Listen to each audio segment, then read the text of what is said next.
মিম্মির গল্পের ঝুড়ি চ্যানেলে আপনাদের সবাইকে স্বাগতম। শুরু করতে যাচ্ছি হুমায়ুন আহমেদের মিসির আলি সিরিজের প্রথম এবং অসম্ভব জনপ্রিয় উপন্যাস দেবী। উপন্যাসটি প্রথম প্রকাশিত হয়েছিল 1985 সালে। শুরু করছি উপন্যাস দেবী। আজ শুনবেন উপন্যাসটির প্রথম পর্ব।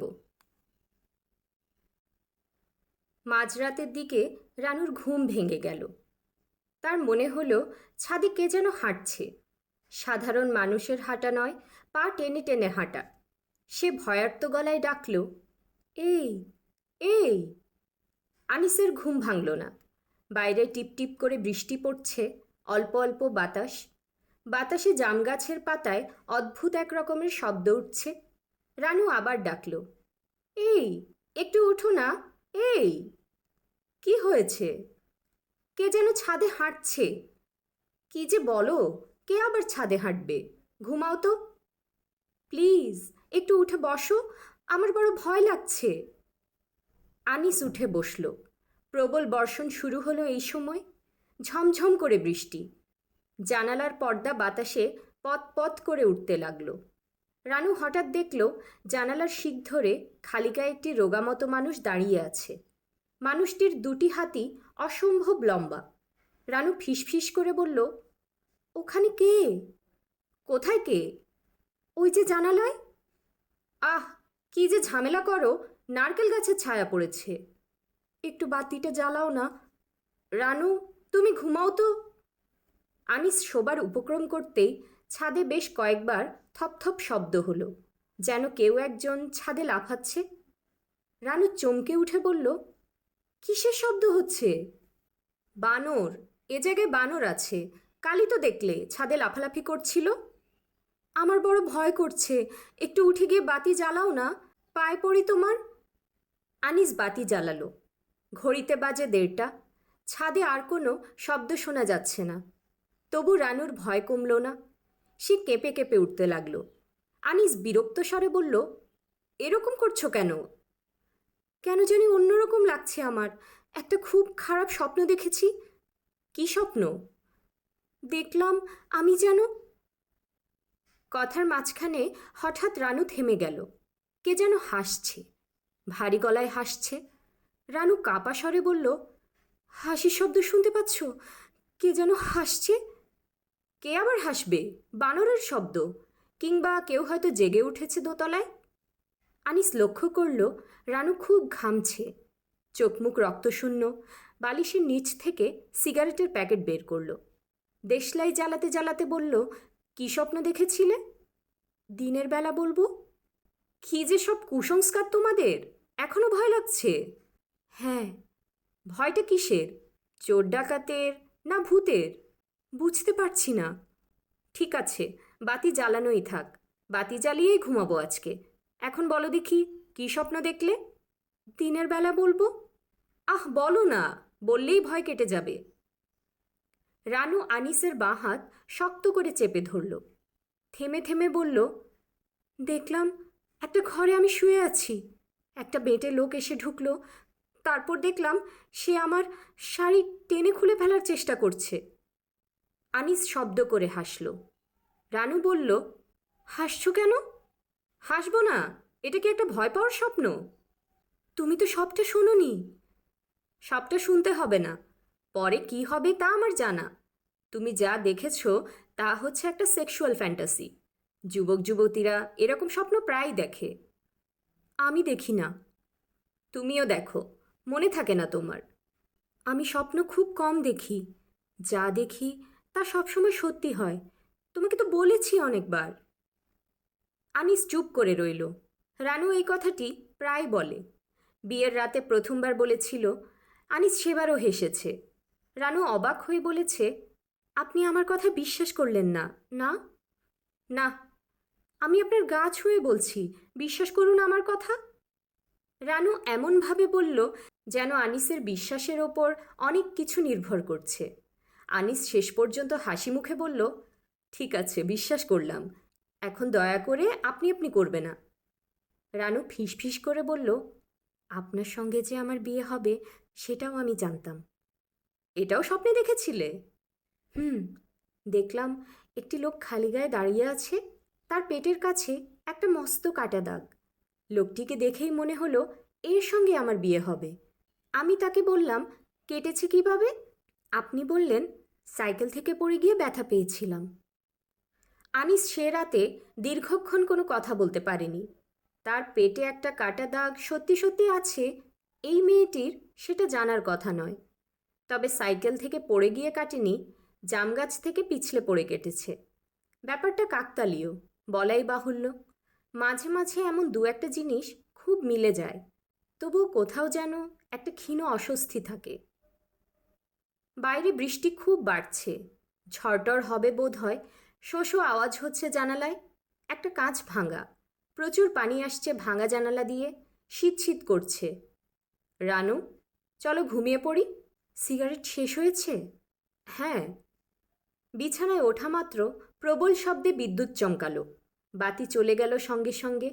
শুধু এই অঞ্চল নয়, সমস্ত ঢাকাই বোধ করি অন্ধকার হয়ে গেল। আনিস বলল, ভয় লাগছে রানু? হ্যাঁ।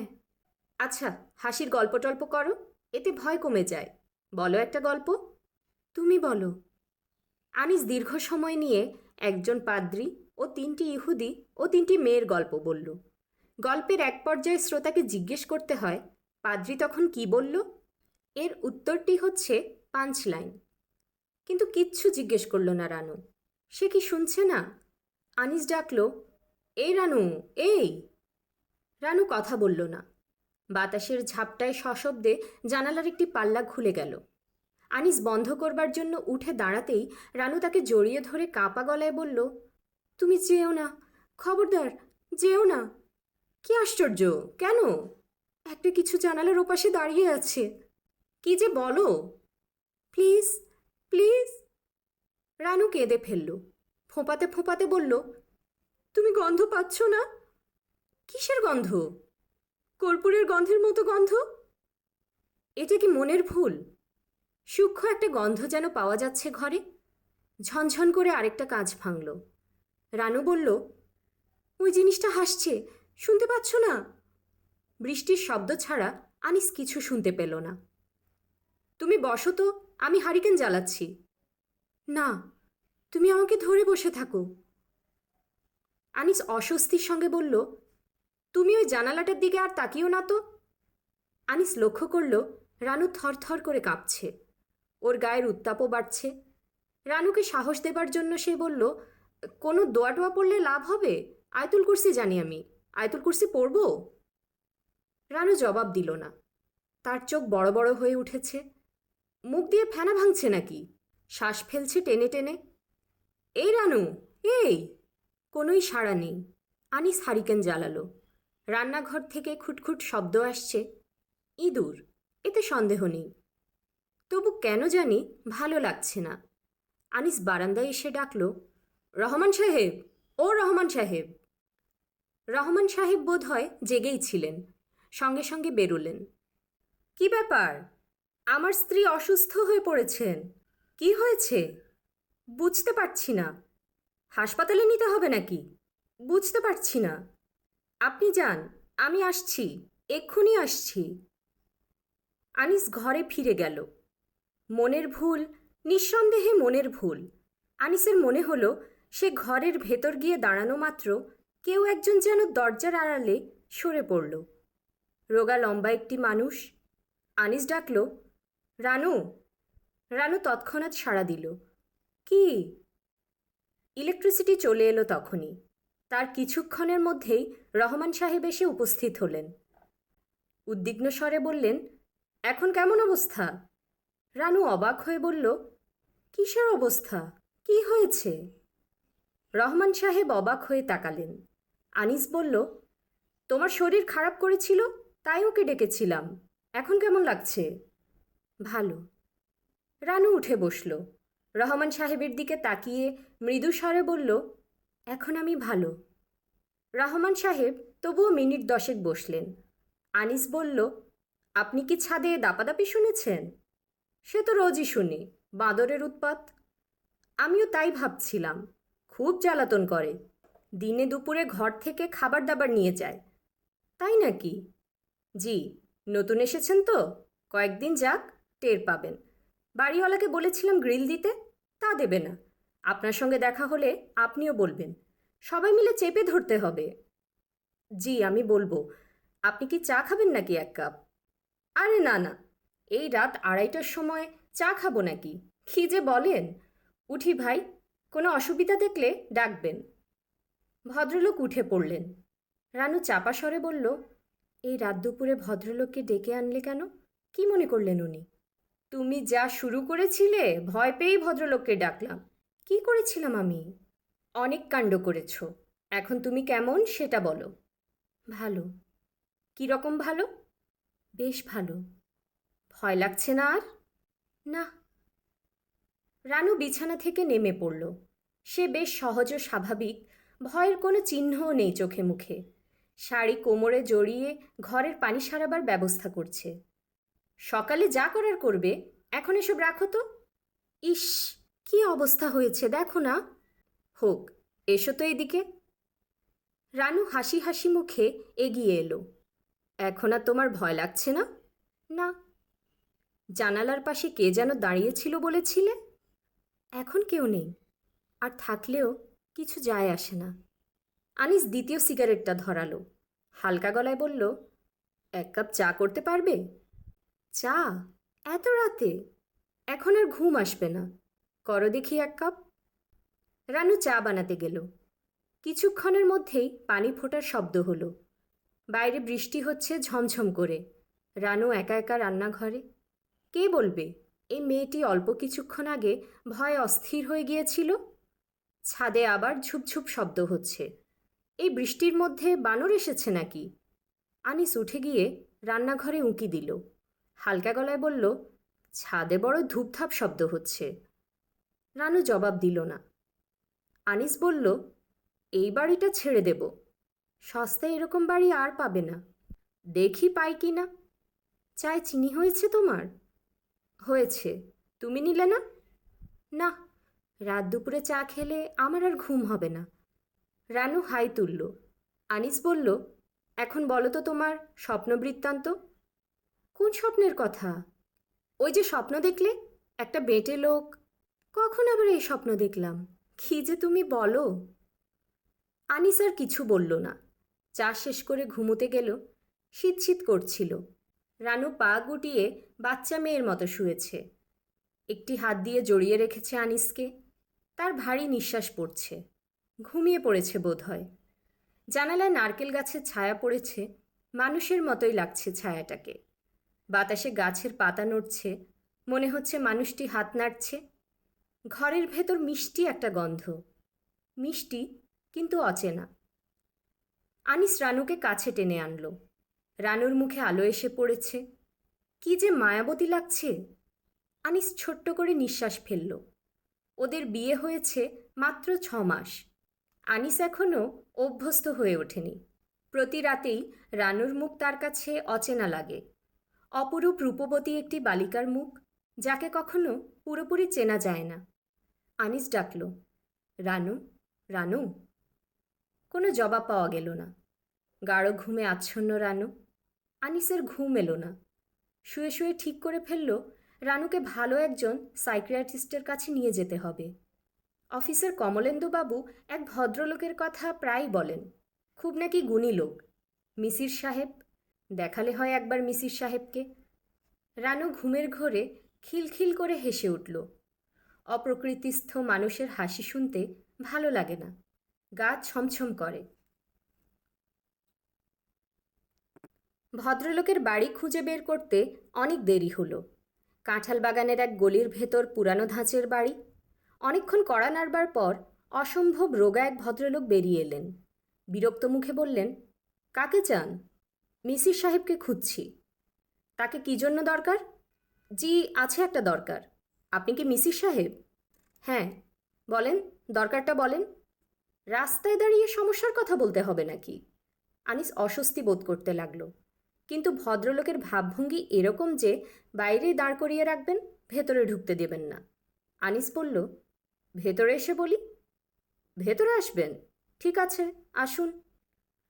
মিসির সাহেব যেন নিতান্ত অনিচ্ছায় দরজা থেকে সরে দাঁড়ালেন। ঘর অন্ধকার, 3-4টা বেতের চেয়ার ছাড়া আসবাবপত্র কিছু নেই। বসুন আপনি। আনিস বসল। ভদ্রলোক বললেন, আজ আমার শরীর ভালো না, আলসার আছে, ব্যথা হচ্ছে এখন। তাড়াতাড়ি বলেন কি বলবেন। আমার স্ত্রীর একটা ব্যাপারে আপনার কাছে এসেছি। আপনার নাম শুনেই এসেছি। আমার নাম শুনে এসেছেন? জি। আমার এত নাম ডাক আছে তা তো জানতাম না। স্পেসিফিক্যালি বলুন তো কার কাছে শুনেছেন। আনিস আমতা আমতা করতে লাগলো। ভদ্রলোক অসহিষ্ণু স্বরে বললেন, বলুন, কে বলল? আমাদের অফিসের এক ভদ্রলোক, কমলেন্দু বাবু। আপনি নাকি তার বোনের চিকিৎসা করেছিলেন? ও আচ্ছা, চিনেছি, কমলেন্দু। শোনেন, আমি কিন্তু ডাক্তার না, জানেন তো? জি স্যার, জানি। আচ্ছা, আগে এক কাপ চা খান, তারপর কথা বলবো। রুগীটি কে বললেন? আপনার স্ত্রী? জি। বয়স কত? 16-17। বলেন কি, আপনার বয়স তো মনে হয় 40-এর মতো, ঠিক না? আনিস শুকনো গলায় বলল, আমার 37। এরকম অল্প বয়সী মেয়ে বিয়ে করেছেন কেন? এটা আবার কেমন প্রশ্ন? আনিসের মনে হলো কমলেন্দুবাবুর কথা শুনে এখানে আসাটা ঠিক হয়নি। ভদ্রলোকের নিজেরই মনে হয় মাথার ঠিক নেই। একজন অপরিচিত মানুষকে কেউ এরকম কথা জিজ্ঞেস করে? বলুন বলুন, এরকম অল্প বয়সী মেয়ে বিয়ে করলেন কেন? হয়ে গেছে আর কি। বলতে চান না বোঝা যাচ্ছে।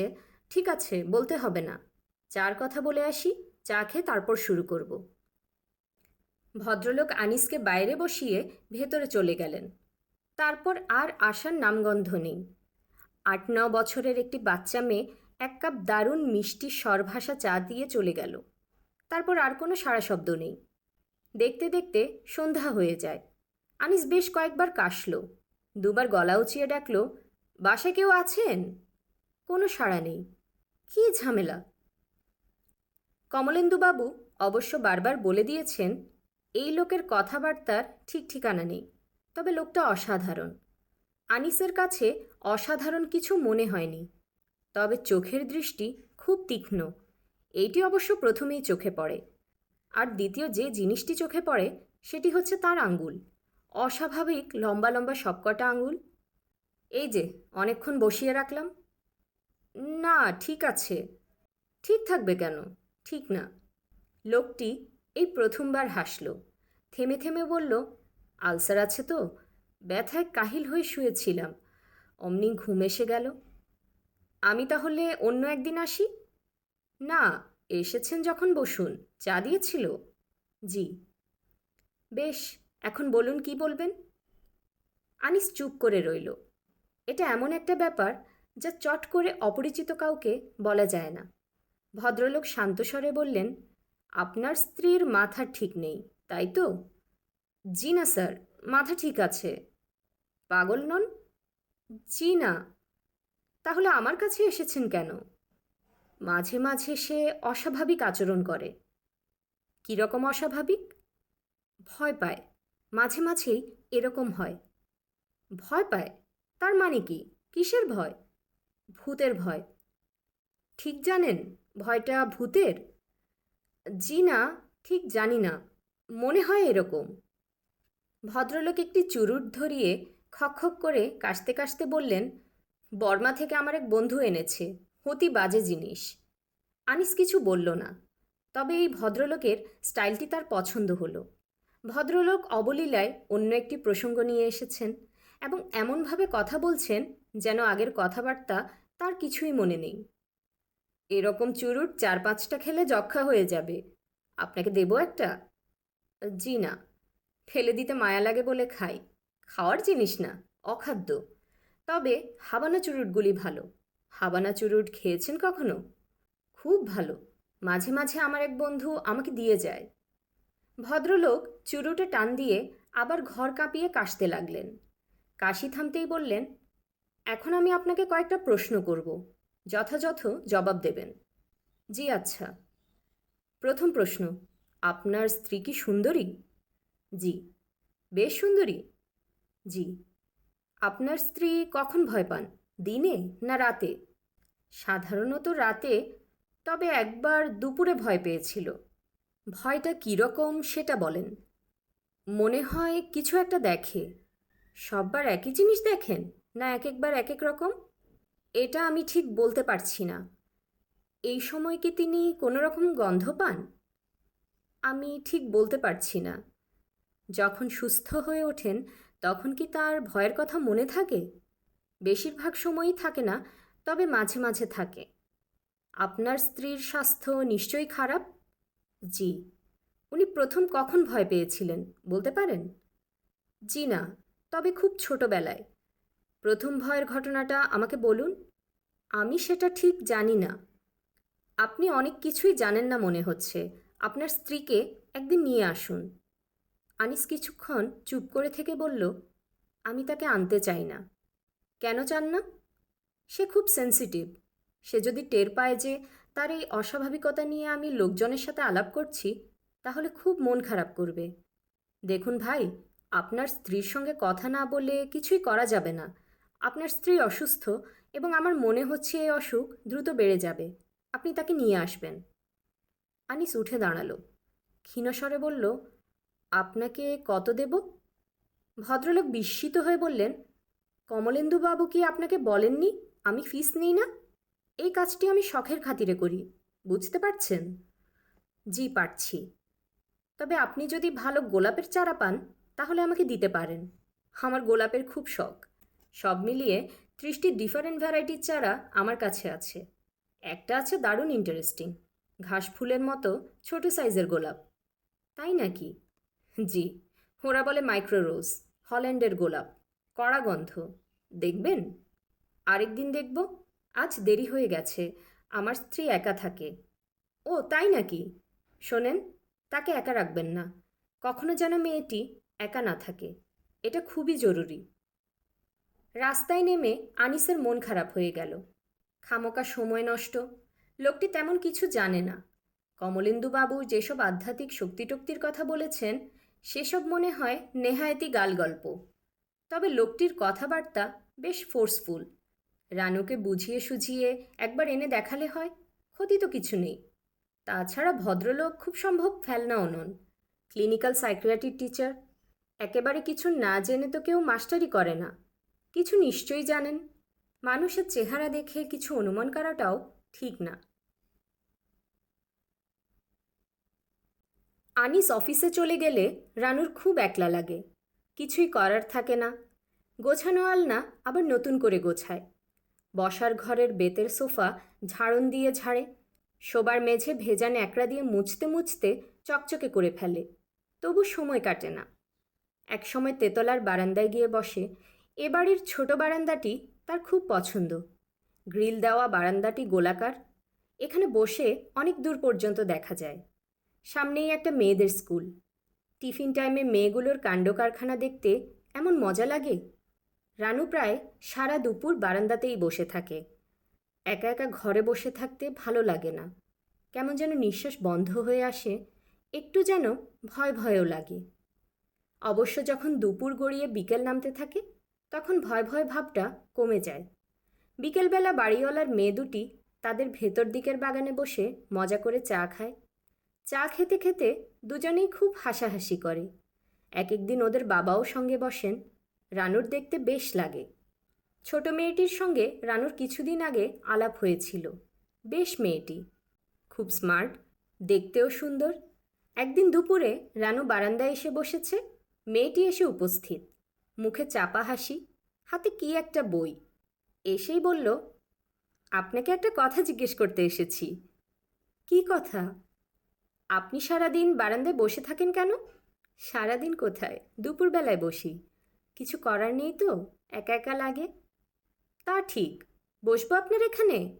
আজ আমি কলেজে যাইনি, বোটানি প্র্যাকটিক্যাল ছিল আজকে।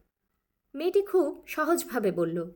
ঘণ্টাখানেকের মধ্যে একগাদা কথা বলল। তারপর যাবার সময় হঠাৎ বলল, আরেকটা কথা জিজ্ঞেস করব? করো। আপনি এত সুন্দর কেন? যে আমার চেয়েও সুন্দরী তাকে আমার ভালো লাগে না।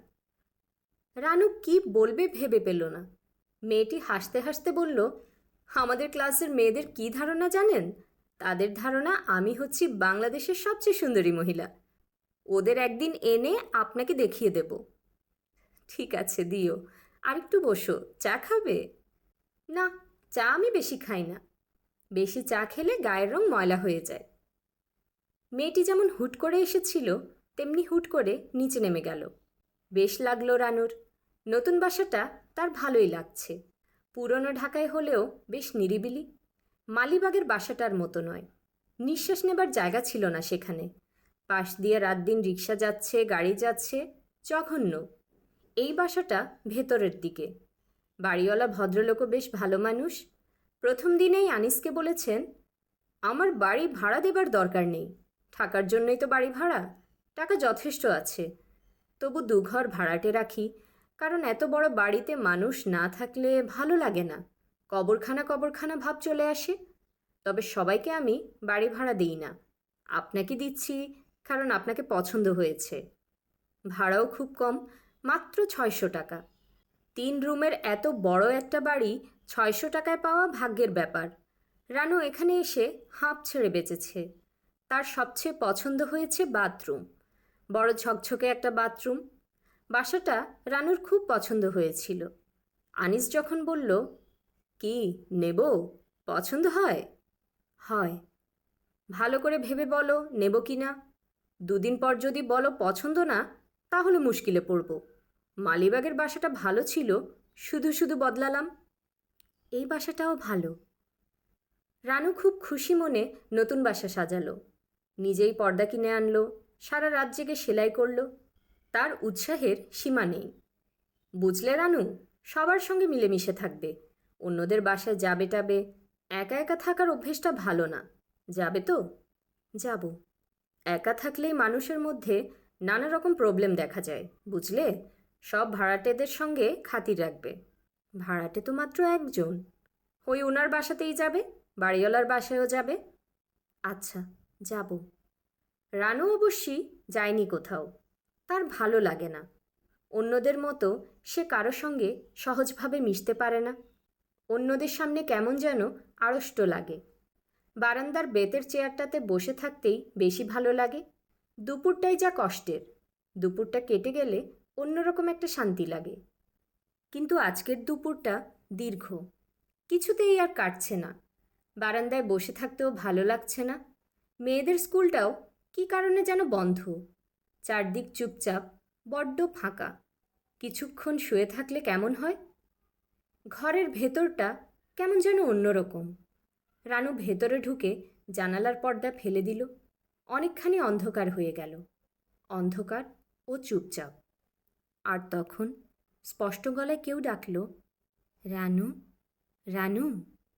কয়েক মুহূর্ত রানু নড়ল না, অপেক্ষা করতে লাগলো। কিন্তু যে ডেকে উঠেছে সে দ্বিতীয়বার আর ডাকল না। রানুর এরকম চারিদিকের নিস্তব্ধতার মধ্যে একজন অশরীরী কেউ ডেকে ওঠে। অসংখ্যবার শুনেছে এই ডাক। কে সে? কোত্থেকে আসে সে? রানু ফিসফিস করে বলল, কে? কোনো জবাব পাওয়া গেল না। কে তুমি? জানালার পর্দাটা শুধু কাঁপছে। বিকেল হয়ে আসছে। রানু ছোট একটি নিঃশ্বাস ফেলে বারান্দায় এসে দাঁড়াল। নিচের বাগানে বাড়িওয়ালার বড় মেয়েটি হাঁটছে। নীলু বোধ হয় ওর নাম। এই মেয়েটি তার বোনের মতো নয়, গম্ভীর, কথাবার্তা প্রায় বলেই না। তবুও ওকে দেখলেই রানুর মনে হয় মেয়েটি বড় ভালো, মায়াবতী মেয়ে। রানু দেখল বিষণ্ণ ভঙ্গিতে মেয়েটি একা একা বসে আছে। তার ইচ্ছা হলো নিচে নেমে ওর সঙ্গে কথা বলে, কিন্তু সে গেল না। নীলু 2বার বিজ্ঞাপনটা পড়ল। বেশ মজার একটা বিজ্ঞাপন। কেউ কি আসবেন? আমি একজন নিঃসঙ্গ মানুষ।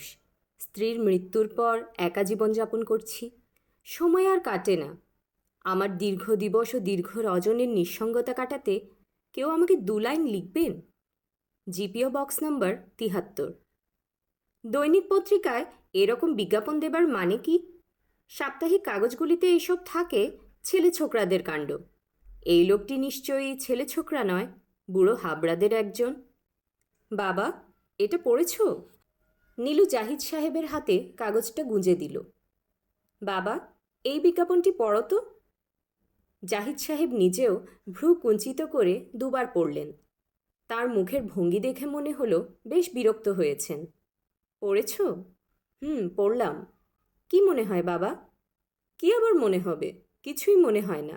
দেশটা রসাতলে যাচ্ছে। খবরের কাগজওয়ালারা এইসব ছাপে কিভাবে? নীলু হাসি মুখে বলল, ছাপাবে না কেন? দেশটা বিলাত আমেরিকা নয়, বুঝলি? আর ভালো করে পড়লেই বোঝা যায় লোকটার একটা বদমতলব আছে। কই, আমি তো বদমতলব কিছু বুঝছি না। জাহিদ সাহেব গম্ভীর হয়ে বললেন, দেখিস, তুই আবার চিঠি লিখে বসবি না। নীলু মুখ নিচু করে হাসল। হাসছিস কেন? এমনি হাসছি। চিঠি লিখবার কথা ভাবছিস না তো মনে মনে? হুম।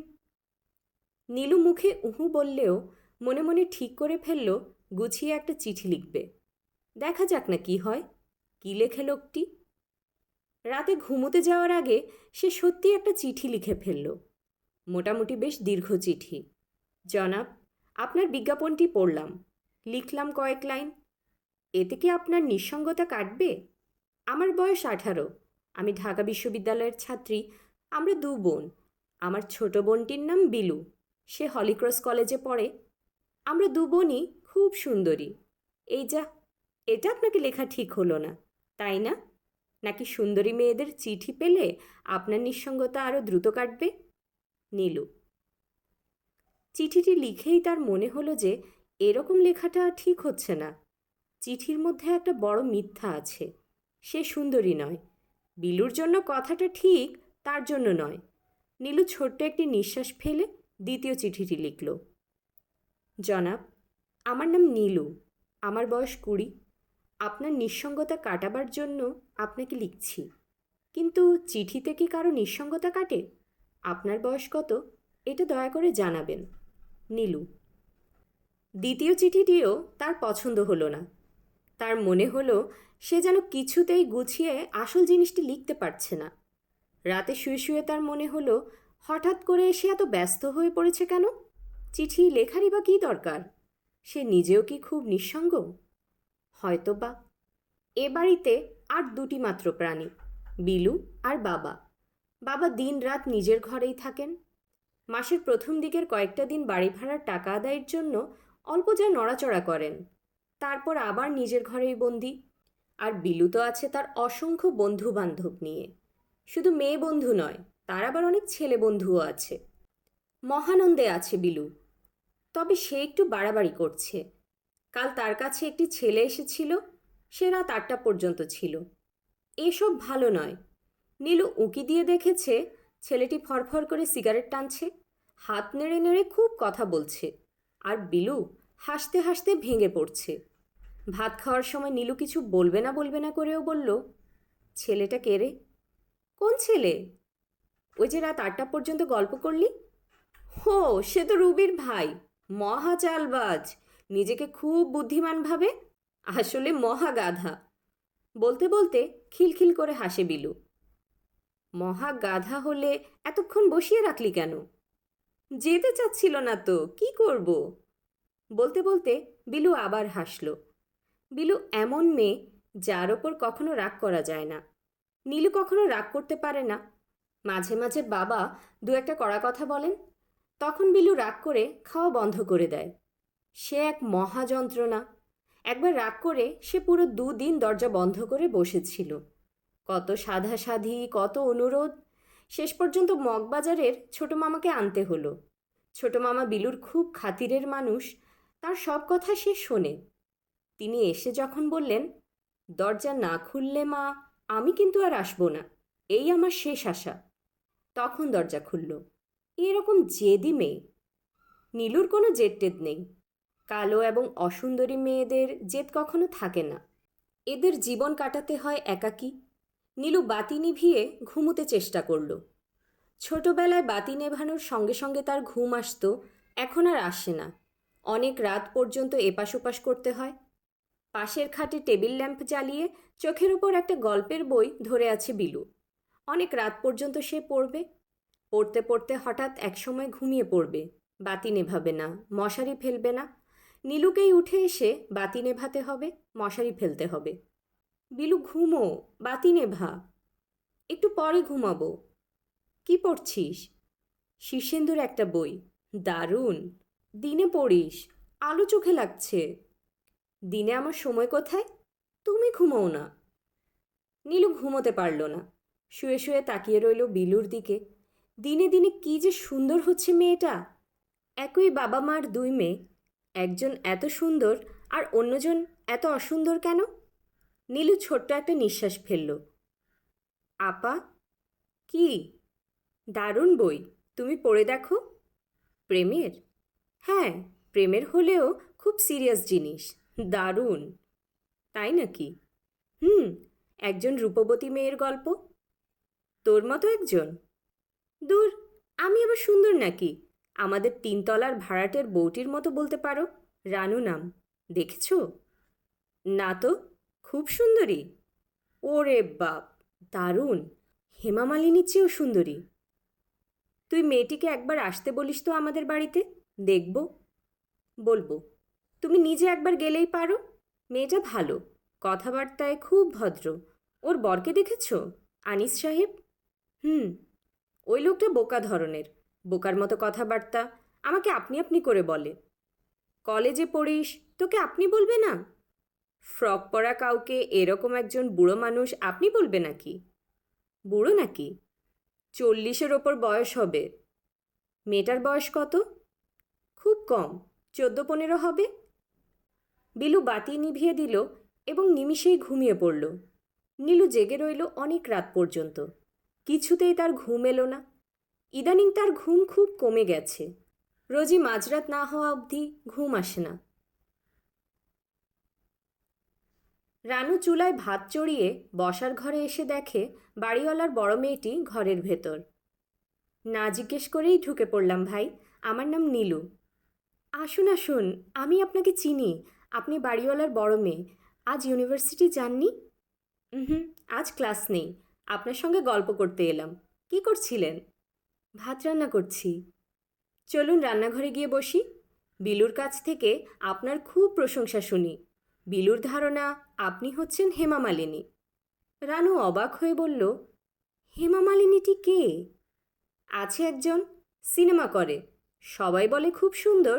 আমার কাছে সুন্দর লাগে না, চেহারাটা অহংকারী। রানু মুখ টিপে হাসতে হাসতে বলল, সুন্দরী মেয়েরা তো অহংকারীই হয়। আপনিও অহংকারী? রানু হাসতে হাসতে বলল, হ্যাঁ, কিন্তু আমাকে আপনি আপনি বলতে পারবেন না, তুমি করে বলতে হবে। নীলু লক্ষ্য করল মেয়েটি বেশ রোগা, কিন্তু সত্যিই রূপসী। সচরাচর দেখা যায় না। চোখ দুটি কপালের দিকে উঠানো বলে দেবী প্রতিমার চোখের মতো লাগে। সমগ্র চেহারায় খুব সূক্ষ্ম হলেও কোথাও যেন একটি মূর্তি মূর্তি ভাব আছে। কি দেখছেন? তোমাকে দেখছি ভাই। তোমার চেহারায় একটা মূর্তি মূর্তি ভাব আছে। রানু মুখ কালো করে ফেলল। নীলু অবাক হয়ে বলল, ও কি, তুমি মনে হয় মন খারাপ করলে? না, মন খারাপ করব কেন? কিন্তু এমন মুখ কালো করলে কেন? আমি কিন্তু কমপ্লিমেন্ট হিসেবে তোমাকে বলেছি। তোমার মতো সুন্দরী মেয়ে আমি খুব বেশি দেখিনি। তবে একবার একটা বিহারি মেয়েকে দেখেছিলাম আমার ছোট মামার বিয়েতে। অবশ্যই সে মেয়েটি তোমার মতো রোগা ছিল না। ওর স্বাস্থ্য বেশ ভালো ছিল। আপনি কি একটু চা খাবেন? তুমি আমাকে আপনি করে বলছো কেন? তোমার কি মনে হয় আমার বয়স অনেক বেশি? না, তা মনে হয় না। তুমিও আমাকে তুমি করে বলবে। আর তোমার যদি আপত্তি না থাকে তাহলে আমি মাঝে মাঝে তোমার কাছে আসব। রানু চায়ের কাপ সাজাতে সাজাতে মৃদু স্বরে বলল, আমাকে মূর্তি মূর্তি লাগে, এটা বললে কেন? নীলু অবাক হয়ে বলল, এমনিই বলেছি, টানা টানা চোখ তো, সেজন্য। তুমি দেখি ভাই রাগ করেছ। একটা কারণ আছে নীলু, তোমাকে আমি একদিন সব বলবো, তাহলেই বুঝবে। চায়ে কতটুকু চিনি খাও? 3 চামচ। নীলু অনেকক্ষণ বসল, কিন্তু কথাবার্তা আর তেমন জমল না। রানু কেমন যেন অন্যমনস্ক হয়ে পড়েছে। কিছুতেই মন লাগাতে পারছে না, সহজ হতে পারছে না। নীলু বেশ কয়েকবার অন্য প্রসঙ্গ আনতে চেষ্টা করল। ভাষা ভাষা জবাব দিল রানু, এবং এক সময় হালকা স্বরে বলল, আমার একটা অসুখ আছে নীলু। কি অসুখ? মাঝে মাঝে আমি ভয় পাই। ভয় পাই মানে? রানু মাথা নিচু করে বলল, ছোটবেলায় একবার নদীতে গোসল করতে গিয়েছিলাম, তারপর থেকে এরকম হয়েছে। কি হয়েছে? রানু জবাব দিল না। বলো, কি হয়েছে? অন্য একদিন বলবো। আজ তুমি তোমার কথা বলো। আমার তো বলার মতো কোনো কথা নেই। তোমার বন্ধুদের কথা বলো। আমার তেমন কোনো বন্ধুও নেই। আমি বলতে গেলে একা একা থাকি। অসুন্দরী মেয়েদের বন্ধু টন্ধু থাকে না। রং খারাপ হলে মানুষ অসুন্দর হয় না নীলু। আমি নিজে কি সেটা আমি ভালোই জানি। নীলু উঠে পড়ল। রানু বলল, আবার আসবে তো? আসবো। তুমি তোমার ভয়ের কথা টথা কি বলছিলে সেই সব বলবে। বলবো। নীলু পাঠাবে না করেও চিঠিটি পাঠিয়ে দিল, কিন্তু তার পরপরই দুশ্চিন্তার সীমা রইল না। কে জানে, বুড়ো হাবড়া লোকটি একদিন হয়তো বাসায় এসে হাজির হবে। দারুণ লজ্জার ব্যাপার হবে সেটা। নিতান্তই ছেলে মানুষই কাজ করা হয়েছে। 4-5 দিন নীলুর খুব খারাপ কাটল। দারুণ অস্বস্তি। বুড়ো মতো কোনো মানুষকে আসতে দেখলেই চমকে উঠত। এটি সেই লোক নাকি? যদি সত্যি সত্যি কেউ এসে পড়ে, তাহলে সে ভেবে রেখেছে বলবে, এ চিঠি তো আমার নয়, অন্য কেউ তামাশা করে এই ঠিকানা দিয়েছে। আমি এরকম অজানা অচেনা কাউকে চিঠি লিখি না। কেউ অবশ্যই এলো না। দেখতে দেখতে 1 সপ্তাহ কেটে গেল। চিঠিরও কোনো উত্তর নেই। লোকটি হয়তো চিঠি পায়নি। ডাক বিভাগের কল্যাণে আজকাল তো বেশিরভাগ চিঠি প্রাপকের হাতে পৌঁছায় না। এতে ক্ষতি যেমন হয়, লাভও তেমনই হয়। কিংবা হয়তো এমন হয়েছে, ওই লোক অসংখ্য চিঠি পেয়ে পছন্দ মতো চিঠিগুলোর উত্তর দিয়েছে। নীলুর 3 লাইনের চিঠি তার পছন্দ হয়নি। সে হয়তো লম্বা লম্বা চমৎকার সব চিঠি পেয়েছে, ইনিয়ে বিনিয়ে অনেক কিছু লেখা সব চিঠিতে। 10 দিনের মাথায় নীলুর কাছে চিঠি এসে পড়ল। খুবই দামি একটা খামে চমৎকার প্যাডের কাগজে চিঠি। গোটা গোটা হাতের লেখা, কালির রং ঘন কালো। মাখন রাঙা সে কাগজে লেখাগুলো মুক্তোর মতো ফুটে আছে।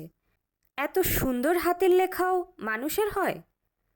চিঠিটি খুবই সংক্ষিপ্ত। কল্যাণী আশু, তোমার চমৎকার চিঠি গভীর আগ্রহ নিয়ে পড়েছি। একজন ব্যথিত মানুষের আবেদনে তুমি সাড়া দিয়েছ, তোমাকে ধন্যবাদ। খুব সামান্য একটি উপহার পাঠালাম, প্লিজ নাও। আহমেদ সাবেত। উপহারটি সামান্য নয়, অত্যন্ত দামি একটি পিওর পারফিউমের শিশি। নীলু ভেবে পেল না, এই লোকটি কি সবাইকে এরকম একটি উপহার পাঠিয়েছে? যারাই চিঠির জবাব দিয়েছে তারাই পেয়েছে? কিন্তু তাও কি সম্ভব? নাকি নীলু একাই চিঠির জবাব দিয়েছে? নীলুর বড় লজ্জা করতে লাগলো। সে পারফিউমের শিশিটি লুকিয়ে রাখল এবং খুব চেষ্টা করতে লাগলো সমস্ত ব্যাপার ভুলে যেতে। সে চিঠিটি কুচি কুচি করে ছিঁড়ে ফেলে দিল জানালা দিয়ে। কেন এমন একটা বাজে ঝামেলায় জড়ালো? শুনছিলেন হুমায়ুন আহমেদের লেখা মিসির আলি সিরিজের প্রথম এবং বিখ্যাত উপন্যাস দেবী। শেষ হলো উপন্যাসটির প্রথম পর্ব। পরবর্তী পর্বগুলো শোনার জন্য কাইন্ডলি চ্যানেলটি সাবস্ক্রাইব করবেন এবং গল্প পাঠ ভালো লাগলে লাইক এবং শেয়ার দিয়ে পাশে থাকবেন। ধন্যবাদ।